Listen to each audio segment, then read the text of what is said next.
son las excepcionales circunstancias que provienen de conocidos desgarramientos mundiales los que dictan el espíritu perentorio de este acto universitario en el que se confiere el doctorado honoris causa al gran ensayista palestino Edward Said y a la doctora Marian Cortas de Said en nombre de su esposo fallecido y en el suyo propio.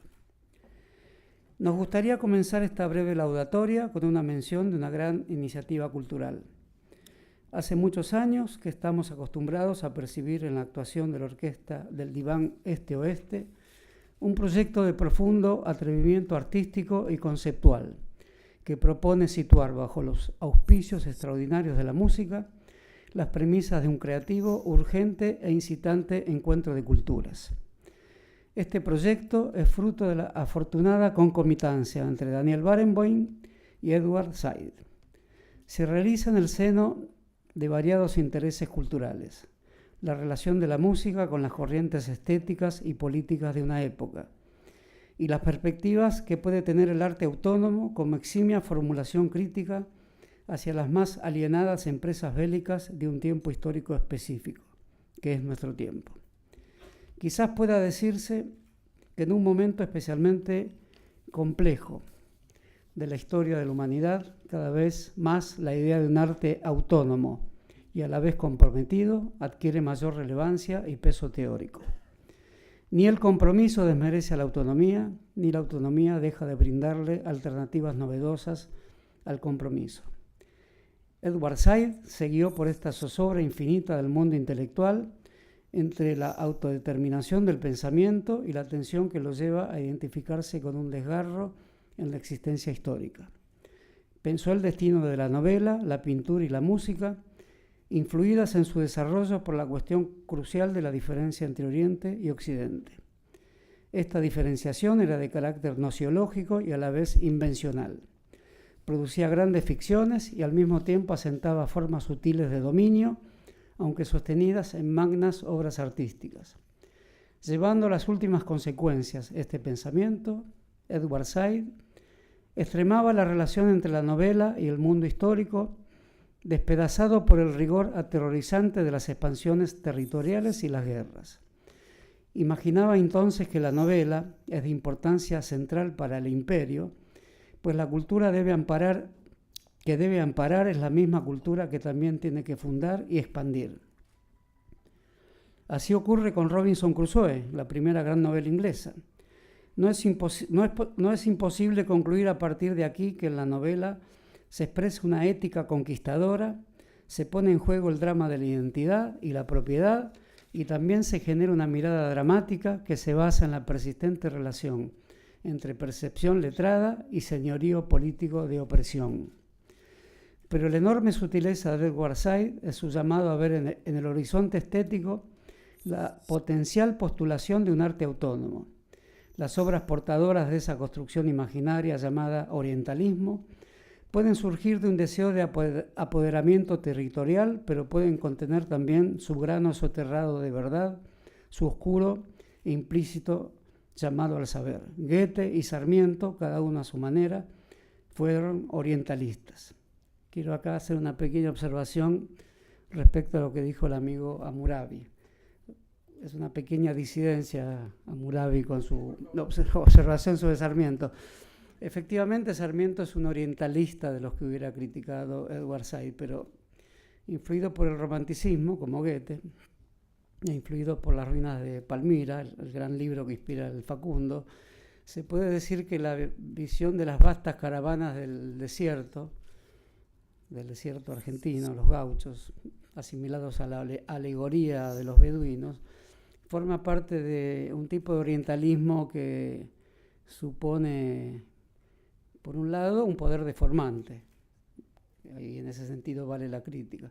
Por otro lado, la enorme seducción que le produce Oriente, las caravanas de beduinos, Mahoma. Se puede decir que esto permite una reinterpretación de el Facundo desligando su idea de barbarie, la cual lo seduce enteramente, de la imputación que podría dirigirle a otros pueblos que efectivamente operan sobre el Facundo con un gran poder de de seducción. De modo que cuando se le dijo en la misma época en que fue escrito que era un libro sobre beduinos, no había ahí ningún desdén, sino la admiración que produce siempre la transposición hacia el otro. Digo esto porque me parece fundamental en estos tiempos difíciles que corren, hacer una interpretación del Facundo mucho más cercana a lo que hoy podríamos llamar el encuentro entre culturas. Es una disidencia pequeña, podría ser más grande, pero me parece que es necesario rever los grandes textos fundadores de la Argentina, que fueron en muchos casos orientalistas, con una mirada que quizás pueda rescatarlos para una política más sutil del presente. Pero entiendo que esto es una charla que podrá seguir en cualquier otro momento. Por eso no diferencié en el escrito que hice a Goethe de Sarmiento en ese específico sentido, ya que Goethe además es inspirador de la expresión diván para su fórmula poética, que a su vez inspira a la orquesta diván este y oeste, ¿no? Y el orientalismo, cuando no se torna dominación y escarnio, puede ofrecer un síntoma liberador. Esto constituye una paradoja, que como arte del pensamiento es la arista de mayor tensión que forja la figura misma del ensayista. Esa figura se encarnó privilegiadamente en Edward Said. En su teoría estética, Theodor Adorno afirmaba que en nombre de la reconciliación, las obras avanzadas tienen que borrar las huellas del recuerdo de toda reconciliación. Edward Said se inspira en las orillas del texto adorniano para explorar los múltiples sentidos de la cuestión de lo que el dúctil maestro de la dialéctica negativa llamó estilo tardío. En este caso se trata de una reflexión sobre el momento de la despedida, donde se hacen las cuentas finales de un autor y cobran una potencia enigmática todos los aspectos inconclusos de su obra. Said coloca la conocida novela de Lampedusa, El gato pardo, como uno de los testimonios del estilo tardío, mostrando que su fuerza es una paradoja biográfica y política. El autor de esa novela trata la misma cuestión meridional de Gramsci, pero al revés, presentando en un punto de vista decadentista una melancolía revulsiva que rechaza con triste orgullo la noción de progreso. Se pone así de manifiesto la importancia de una novela para retratar una época y para iluminarla por su reverso, si permite descubrir los secretos hilos que la unen al resto de las huellas que pululan en los subsuelos profundos del mundo histórico. Esta misma paradoja destella en toda la obra de Said, pues cuestiona el canon occidental desde criterios surgidos de ese mismo canon y luego los revierte sobre la condición palestina, considerada como una identidad acosada que pone a prueba la cualidad misma del intelectual universal.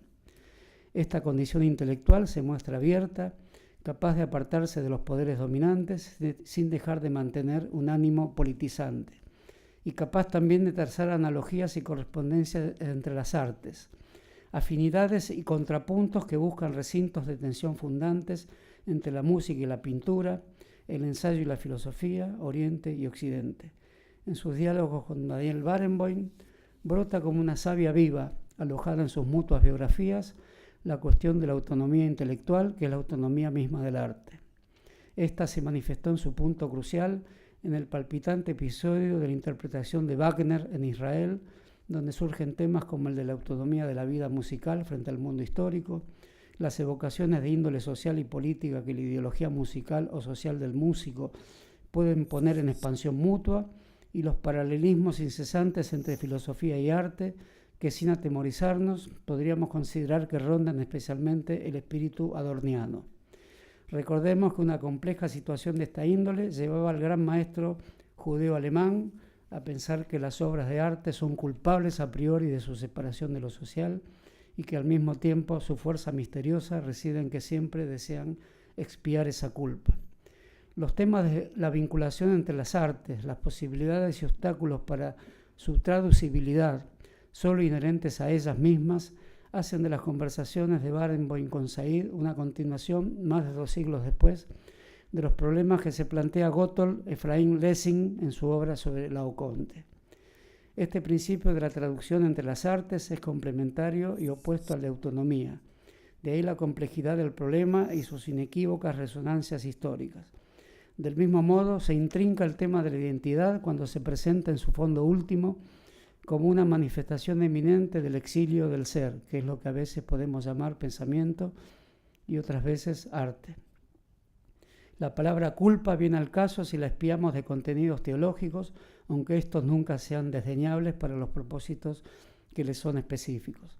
Pero ahora la culpa que se levanta a escala de toda la humanidad requiere de una sabiduría política que hay que extraer de la historia y también de la música y de la filosofía.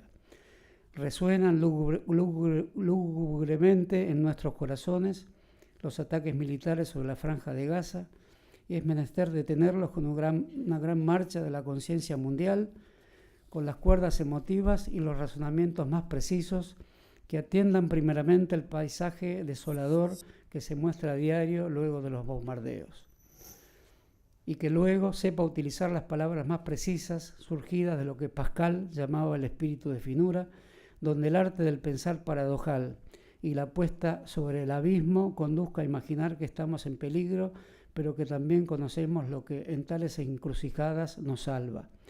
Nos salvan, como en los tiempos inmemoriales, las vidas ejemplares, que muestran por sus obras y el pensamiento un camino posible y nunca único para llegar a entender la violencia, tan solo para quitarle sus argumentos, para llegar a entender la vida de los pueblos a fin de que por los caminos laboriosos que sean puedan fructificar las razones de la vida en común y no la estrategia de los agresores, para llegar a irrumpir con las literaturas y los grandes textos musicales en la vida de los estados artillados, para que ellos recuperen los viejos linajes humanistas, hoy soterrados, aunque omitidos solo por los insensatos. Daniel Barenboim posee las nacionalidades argentina, israelí y palestina. Asentado en la magnífica amplitud de este trípode cultural, como los anillos que propone Natán el Sabio, exige las marcas ostensibles de una genealogía. Es el asambleísta de la paz y de la existencia redimida.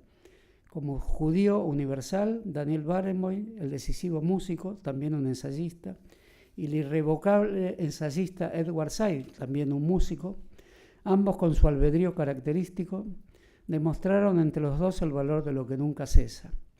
Es propio de las subjetividades emancipadas y de las identidades dramáticas, con la autonomía de sus visiones artísticas, generar un especial valor para forjar en la dimensión artística lo que puede anticipar una nueva forma de justicia territorial en Medio Oriente. Es el valor para decir que ya es hora de hacer que la historia abandone su terrible máscara que escandaliza con el cómputo de víctimas. Ya es hora que al crimen de lesa humanidad le sucedan de oeste a este y de oeste a este, como en la gran poesía de Goethe, el diván del entrecruce de pueblos y lenguajes, el diván poético de la existencia justa y del repliegue, o mejor decir, de la contrición de las máquinas guerreras. Doctora Marian Cortas de Said. La distinción que recibe junto a su añorado esposo es un acto de autonomía cultural y compromiso estético. Es también un acto que nos enseña que toda identidad es dramática y todo arte libera en su momento postrero su verdadera autonomía, y con ella se entrega al mundo. Es en las circunstancias aciagas donde más puede valorarse el poder simbólico del diálogo, que es un surtidor inagotable y derrota a los cañones. El fructífero encuentro entre Edward Said y Daniel Barenboim nunca cesa, porque sus voces siempre serán más perdurables que los desdichados sonidos de una guerra. Bueno, muchas gracias.